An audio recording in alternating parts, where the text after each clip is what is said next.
India गठबंधन 300 पार। भाजपा को इस बार देश की जनता नहीं करेगी स्वीकार। 4 गो एंकर बैठ जाता है, भाजपा का घर कीर्तन करता है, बड़ी खबर बड़ी खबर, क्योंकि भाजपा को पता है कि इस बार इंडिया गठबंधन 300 पार। बिहार है, जब उड़ती चिड़िया को हल्दी लगाने के रूप में बिहार का ही नाम आता है, तो कुछ लोग किस खेत की मूली है मैं नहीं जानता। देश पर 10 सालों में जो 70 साल में नहीं हुआ, 10 साल में मोदी जी ने कर्ज देश की आवाम पे डाल दिया। सारे सवालात तो जनता ये सवालों को लेकर के आगे बढ़ रही है, सवालों का जवाब तो मोदी जी को देना पड़ेगा। मोदी बना मुद्दा। एक सर्वे हो रहा है, सैंपल ले लिया, सैंपल करने वाला का नाम, उसका टाइटल देखते हैं तो वही लोग दिखते हैं, वो टाइटल में है कौन भाई, वो भी सर्वे कर लेता है और सर्वे करके परसेप्शन का खेल खेलना चाहता है। लोकसभा चुनाव को लेकर हर पार्टी अपने अपने स्तर से तैयारी कर रही है, लेकिन ऑल इंडिया मजलिस-ए-इत्तेहादुल मुस्लिमीन ने जो घोषणा की 11 सीटों पर चुनाव लड़ेंगे, वो आरजेडी के लिए शायद राजनीति में मुश्किल खड़ी कर दे। हमारे साथ आरजेडी प्रवक्ता शक्ति यादव है। अब तो खेल शुरू हुआ, बीजेपी से लड़ रहे थे और असदुद्दीन ओवैसी की पार्टी ने घोषणा की कि 11 सीटों पर चुनाव लड़ेंगे, कैंडिडेट खड़ा होगा। लोकतंत्र में किसी पॉलिटिकल पार्टी को चुनाव लड़ने से मना ही नहीं है। देश में कई पॉलिटिकल पार्टियां हैं जो कोई भाजपा के इशारा पर भी काम करती है, उसके हिसाब से उम्मीदवार भी तय करती है, सीटों को चयन भी उसी हिसाब से करती है। कई पार्टियां जो डायरेक्ट और कुछ इनडायरेक्ट, जिसके बारे में देश के तमाम जो सियासी लोग हैं राजनीतिक रूप से अवगत हैं। क्योंकि खैर खून खासी खुशी बैर प्रीत मधुपान, रहमन दावे न दबे जाने सकल जान, चीजें छिपती नहीं है। और बिहार की जो होशमंद और दानिशमंद जो आवाम है, इन बातों को गंभीरता से समझती है कि जो सेकुलर मत है, धर्मनिरपेक्ष जो मतदाता है, वो बिखराव के किसी भी कारक को स्वीकार नहीं कर सकते। बिखराव करने की कोशिश होती है, उसमें मामूल भी सामने आता है और कई दल मामूल के इशारों पर भी काम करते हैं।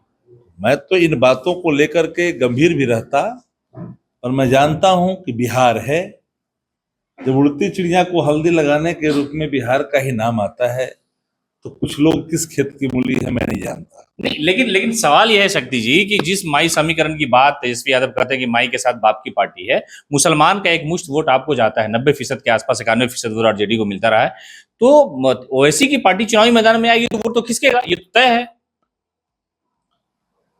आप एक बात पूरी तौर पर जान लीजिए, चुनाव लड़ेंगे, जिनको लड़ना है वो लड़ेंगे। कई लोग ऐसे होते हैं कि 100-200 मत भी नहीं ला पाते हैं। जब जनता समझ जाती है उनके हर वो कारस्तानियों के दास्ता को भली भांति जब अवगत हो जाते हैं उन चीजों से, तो फिर उस पे डाल पे नहीं बैठते। और बिहार तो इन चीजों के लिए जाना जाता है। देश में महंगाई, बेरोजगारी सबसे बड़ा मुद्दा है, किसान का मुद्दा है, नौजवान का मुद्दा है, अर्थव्यवस्था का सवाल है। 12 लाख करोड़ बैंक एनपीए का रास्ता अख्तियार कर लिया, पूंजीपतियों के कर्ज माफ किए जा रहे हैं, किसानों को माफ नहीं किया जा रहा, लाठियां बरसाई जा रही है। देश पर 10 सालों में जो 70 साल में नहीं हुआ, 10 साल में मोदी जी ने कर्ज देश की आवाम पे डाल दिया। सारे सवालात तो जनता ये सवालों को लेकर के आगे बढ़ रही है, सवालों का जवाब तो मोदी जी को देना पड़ेगा। मोदी बना मुद्दा। मोदी जी के नीतियों के साथ जो फ्लोटिंग वोट को डाइवर्सन के लिए जो एक परसेप्शन क्रिएट करने की जो कोशिश की जा रही है देश में, कहीं आएगा पता कर लेगा कि एक सर्वे हो रहा है, सैंपल ले लिया, सैंपल करने वाला का नाम, उसका टाइटल देखते हैं तो वही लोग दिखते हैं, वो टाइटल में है कौन भाई, वो भी सर्वे कर लेता है और सर्वे करके परसेप्शन का खेल खेलना चाहता है। क्योंकि भाजपा को पता है कि इस बार इंडिया गठबंधन 300 पार, इसलिए 400 पार, आप 300 पार। हम तो कह रहे हैं इंडिया गठबंधन 300 पार। भाजपा को इस बार देश की जनता नहीं करेगी स्वीकार। अच्छा बताइए किस आधार पर? प्याज पर सरकार गिर जाती थी, तो महंगाई तो प्रकाष्ठा है जी, हर लोग परेशान है जी। ये खेल खेला जा रहा है सटन घरानों के तहत से।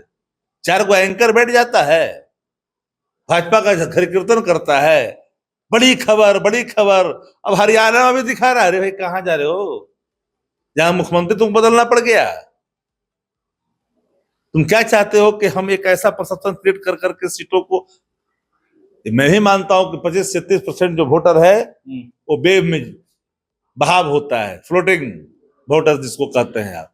इन चीजों को हम लोग समझते हैं। अच्छा शक्ति जी, एक सवाल एकदम ईमानदारी से बताइए, ओवैसी साहब अगर यहाँ आएंगे तो सेकुलर वोट का बिखराव होगा, ये तय है, इसको मानना पड़ेगा आपको, तो आप नहीं चाहते हैं कि अलायंस कर लें ओवैसी से? मैंने कहा कोई मत, सेकुलर और बिखराव दोनों एक साथ नहीं हो सकता। सेकुलर और बिखराव एक साथ हो ही नहीं सकता। 3 लाख वोट तो लाया ना पिछले लोकसभा में भाई अख्तरुल ईमान ने, 3 लाख वोट अरे लाया। मैं तो क्या कहा, कभी कभी कुछ हानियां काम एक बार चढ़ जाती है, लेकिन बाद में पता चलता है तो हानियों के बारे में जनता का मिजाज स्पष्ट हो जाता है। अगर मौका मिलेगा तो करेंगे अलायंस। मैंने क्या कहा, ओवैसी और लालू साथ आएंगे। मैंने एक बात लाइन में कहा, सारे इलाकों के लोग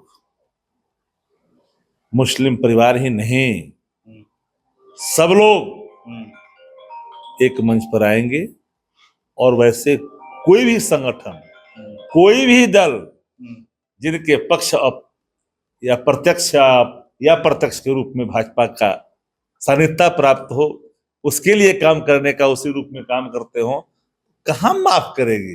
ये बिहार है। दुश्मन को दोस्त नहीं बना सकते हैं आप। मैंने कहा क्या, हमने तो एक लाइन में आपको कहा, ओवैसी को अगर दुश्मन मानते हैं, बीजेपी के लिए काम कर रहे हैं, तो आप दोस्त बना लीजिए, ले आइए। आप उनके 4 विधायक ले गए, वो दलील यही दे रहे हैं कि हमारे 4 विधायक आप ले गए ना, तो अगर हमारे विधायकों से बुराई नहीं, हमने तेजस्वी का सपोर्ट किया फ्लोर टेस्ट में, तो हमको मानिए आप, हम नहीं खड़ा करेंगे। मैंने तो एक लाइन में कहा कि कई पॉलिटिकल पार्टियां कई रूप में काम करती है, सबके जो एजेंडे हैं ऑलरेडी ओपन है, सब जानता है, पब्लिक है। चलिए, शक्ति सिंह यादव इनका साफ तौर पे कहना है कि एजेंडा तय है और कौन किसके लिए काम कर रहा है ये लोगों को भली भांति पता है, लेकिन खासतौर से अल्पसंख्यक समाज जो है, सेकुलर जो वोट है उसका बिखराव नहीं होगा, इसलिए कि तेजस्वी प्रसाद यादव और लालू प्रसाद यादव के प्रति लोगों की राजनीतिक आस्था जो है वो बरकरार है, और इसका जो परिणाम है वो चुनाव में भी नजर आएगा।